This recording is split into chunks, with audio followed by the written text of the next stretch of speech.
Halo teman-teman semua, perkenalkan aku Femi Jasmanila, NIM 21016001, Prodi Pendidikan Bahasa dan Sastra Indonesia dan Daerah di Universitas Negeri Padang pada tahun 2021.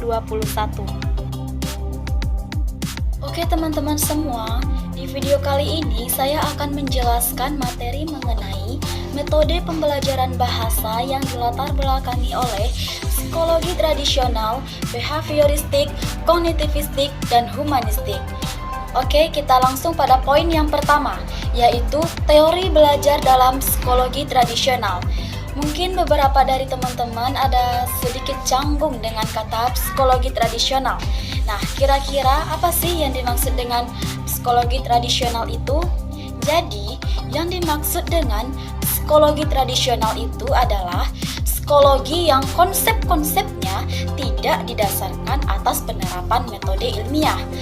Menurut Sujana, psikologi sebagai ilmu dimulai pada tahun 1879 sewaktu Wilhelm Wundt.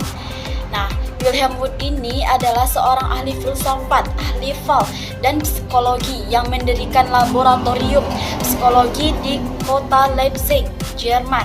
Nah, psikologi tradisional ini belum dapat ditempatkan sebagai ilmu murni karena cenderung bersifat terapan.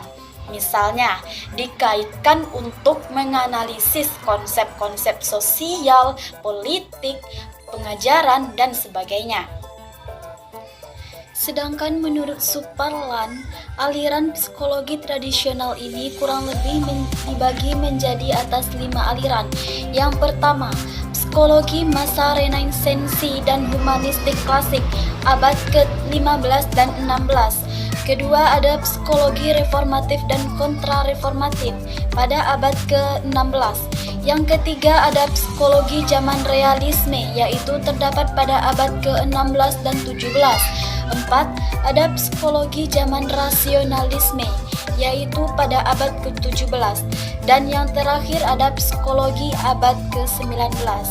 Nah, selanjutnya psikologi tradisional ini terdapat beberapa tokoh penting. Yang pertama ada Francis Bacon. Nah, pada tahun 1561 sampai 1626, Bacon adalah seorang negarawan Inggris, filosofis dan ahli ilmu alam.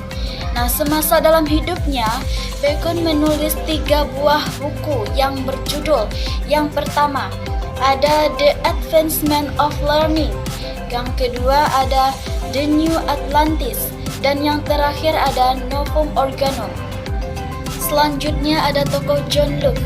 Pada tahun 1632 sampai 1704, ia menjadi seorang tokoh filosofis dan pendidik, di mana ajaran yang terkenal pada masanya itu disebut dengan tabula rasa. Nah, arti dari tabula rasa ini ada beberapa orang yang mengartikannya. Ada yang mengartikan sebagai kertas putih bersih dan ada juga yang menerjemahkannya sebagai lilin putih bersih. Nah, adapun tokoh yang terakhir ada Jean-Jacques Rousseau. Nah, pada tahun 1712 sampai 1778, ia dikenal sebagai pakar pendidikan, di mana ajaran yang terkenal pada masa beliau adalah kembali ke alam atau back to nature. Pada metode aliran psikologi tradisional ini dibagi menjadi 2 kategori. Yang pertama ada metode tata bahasa terjemahan atau Grammar Translation and Method. Nah, metode tata bahasa terjemahan atau disingkat dengan MTBT ini tumbuh dan berkembang di kalangan pakar-pakar pembelajaran bahasa Jerman. Tujuan pengembangan metode ini adalah agar siswa bisa mengetahui segala sesuatu yang berkaitan dengan suatu lainnya, sehingga pengetahuan siswa tersebut bisa melebihi objek itu sendiri. Nah, metode ini akhirnya kemudian berkembang di Amerika Serikat yang dikenal dengan nama metode Prusia atau Prussian Method. Nah, pada landasan teori kebahasan MTBT ini tidak dimiliki acuan teori yang standar, sehingga psikologi tradisional ini bersifat spekulatif karena sangat kental dipengaruhi oleh pemikiran kefilsafatan baik idealisme maupun materialisme.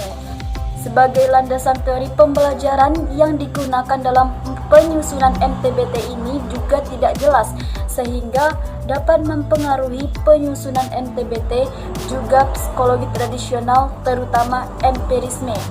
Untuk metode yang kedua itu ada metode langsung atau direct method. Metode langsung atau disingkat dengan ML. Nah, jangan teman-teman kira ML di sini Mobile Legend ya, tapi ML di sini yaitu metode langsung. Nah, ML ini dilandasi oleh prinsip-prinsip pembelajaran bahasa yang dikemukakan oleh Ground pada pertengahan abad ke-19 pada landasan teori pembelajaran yang ditelusuri oleh psikologi yang melandasi pengembangan ML adalah empirisme. Untuk poin yang kedua adalah teori belajar dalam aliran behavioristik. Dalam materi ini, saya menyimpulkan bahwa pada paham behavioristik berkonsentrasi pada studi tentang tingkah laku yang dapat diamati dan diukur. Dalam teori belajar behavioristik ini juga menjelaskan bahwa pikiran merupakan kotak hitam yang tidak dapat diamati. Oleh karenanya, teori ini mengabaikan proses berpikir yang terjadi dalam pikiran. Selanjutnya terdapat 5 tokoh belajar dalam aliran behavioristik. Yang pertama, ada teori pengkondisian oleh Ivan Pavlov. Nah, Ivan Pavlov terkenal dengan teori classical conditioning atau pengkondisian klasik. Dalam teori ini, ia bertitik tolak dari asumsinya bahwa dengan menggunakan rangsangan-rangsangan tertentu, perilaku manusia dapat berubah sesuai dengan apa yang diinginkan. Pavlov juga menjelaskan teori pengkondisian klasik ini menjadi 4 proses. Yang pertama, ada proses akuisisi, dan yang kedua ada eliminasi, 3 generalisasi, dan diskriminasi. Dalam pelaksanaan pembelajaran dengan menggunakan teori belajar dari Pavlov ini, misalnya, agar siswa dapat memahami materi tertentu, siswa diberikan stimulus tertentu yang dikondisikan. Contoh, belajar tentang mengidentifikasikan ciri-ciri dan kebutuhan tertentu pada makhluk hidup pada mata pelajaran IPA. Nah, guru memberikan soal kepada siswa. Bila siswa dapat menjawabnya dengan benar, maka guru akan memberikan hadiah berupa tambahan nilai. Nah, diharapkan dengan hadiah tersebut, maka siswa akan menjadi semangat dalam belajar, sehingga belajar dapat menjadi kebiasaan oleh siswa. Nah, walaupun pada belajar yang akhir-akhirnya tidak diberikan hadiah, itu tidak akan mempengaruhi siswa yang sudah menjadi kebiasaan semangat belajarnya. Untuk tokoh yang kedua ada teori koneksionisme oleh Thorndike. Belajar merupakan peristiwa terbentuknya asosiasi-asosiasi antara peristiwa yang disebut stimulus yang disimbol dengan S dan respon yang disimbol dengan R. Misalnya, guru mengajukan pertanyaan. Dikatakan sebagai stimulus, sedangkan siswa menjawab pertanyaan guru, itu dinamakan respon. Nah, contoh lainnya, misalnya guru memberikan pekerjaan rumah, itu adalah contoh dari stimulus, sedangkan siswa mengerjakan pekerjaan rumah yang diberikan guru, itu adalah responnya.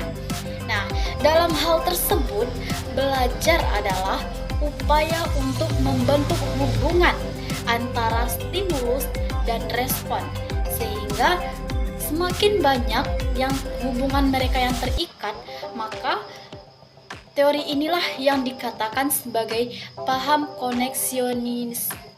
koneksionisme.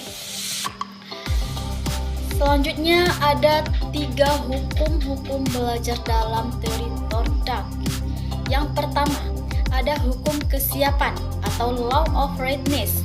Yang kedua, ada hukum latihan atau dalam bahasa Inggrisnya law of exercise. Yang ketiga ada hukum akibat, law of effect. Untuk tokoh yang ketiga ada Jerome Bruner. Bruner mengusulkan teorinya yang disebut free discovery learning. Menurut teori ini, proses belajar akan berjalan dengan baik dan kreatif jika guru atau pengajar memberikan kesempatan kepada siswa untuk menemukan suatu aturan termasuk konsep, teori, definisi, dan sebagainya. Melalui contoh-contoh yang mengembangkan atau mewakili aturan yang menjadi sumbernya. Frasen dan Terrell menyatakan bahwa teori kebahasaan yang melandasi metode alamiah identik dengan metode komunikatif. Namun, sebenarnya kedua pakar ini tidak berbicara banyak tentang teori linguistik. Selain itu, kedua tokoh tersebut juga menerapkan landasan teori pembelajaran yang mengembangkan teori pengajarannya. Sesuai dengan hasil-hasil penelitian yang berkelanjutan tentang proses pemerolehan bahasa. Berdasarkan temuan-temuan penelitian itu, diajukan 5 hipotesis tentang pembelajaran bahasa. Yang pertama, yaitu ada hipotesis pemerolehan atau pembelajaran bahasa, atau dalam bahasa Inggrisnya disebut the acquisition learning hypothesis. Yang kedua ada hipotesis pemantauan atau the monitor hypothesis. Yang ketiga ada hipotesis urutan alamiah atau disebut dengan the natural order hypothesis. Yang keempat ada hipotesis masukan atau disebut dengan the input hypothesis. Dan yang terakhir ada hipotesis saringan afektif. Sedangkan untuk poin yang ketiga itu ada teori belajar dalam aliran kognitivistik. Kognitivistik ini didasarkan pada proses berpikir di balik tingkah laku yang terjadi. Perubahan tingkah laku diobservasi dan digunakan sebagai indikator untuk mengetahui apa yang terjadi di balik pikiran siswa. Nah, dalam teori ini, belajar adalah perubahan persepsi dan pemahaman. Perubahan persepsi dan pemahaman tidak selalu berbentuk perubahan tingkah laku yang bisa diamati. Asumsi dari teori ini adalah setiap orang yang telah mempunyai pengalaman dan pengetahuan dalam dirinya. Nah, ini tertata dalam bentuk struktur kognitif.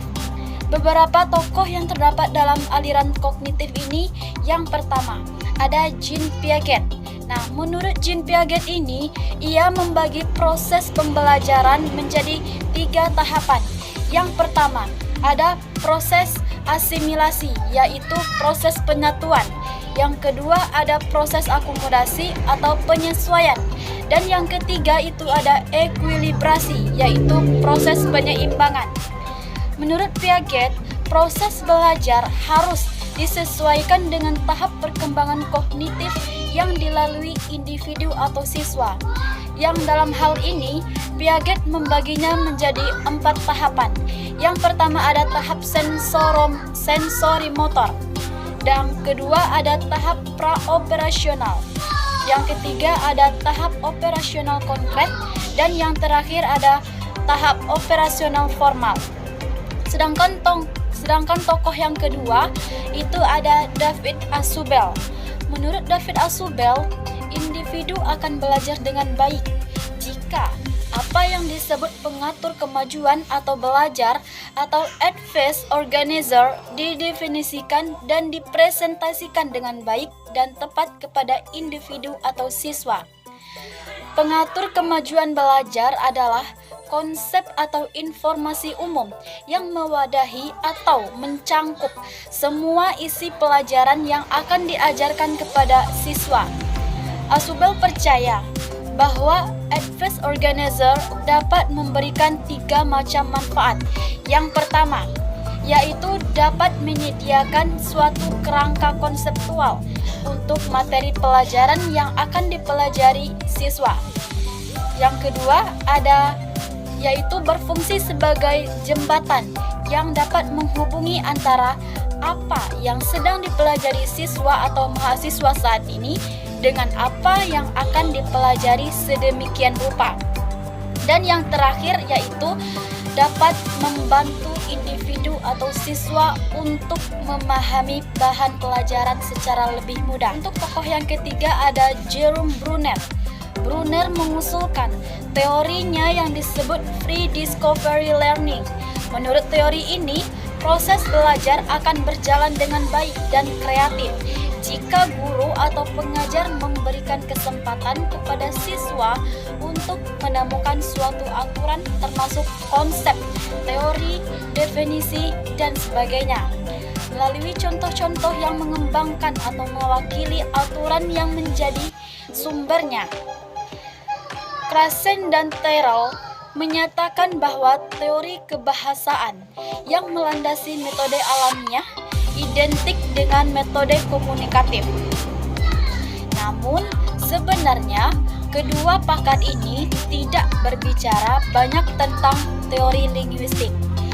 Selain itu, kedua tokoh tersebut juga menerapkan landasan teori pembelajaran yang mengembangkan teori pengajarannya. Sesuai dengan hasil-hasil penelitian yang berkelanjutan tentang proses pemerolehan bahasa. Berdasarkan temuan-temuan penelitian itu, diajukan 5 hipotesis tentang pembelajaran bahasa. Yang pertama, yaitu ada hipotesis pemerolehan atau pembelajaran bahasa, atau dalam bahasa Inggrisnya disebut the acquisition learning hypothesis. Yang kedua ada hipotesis pemantauan atau the monitor hypothesis. Yang ketiga ada hipotesis urutan alamiah atau disebut dengan the natural order hypothesis. Yang keempat ada hipotesis masukan atau disebut dengan the input hypothesis. Dan yang terakhir ada hipotesis saringan afektif atau the affective filter hypothesis. Nah, untuk poin yang terakhir yaitu teori belajar dalam aliran humanistik.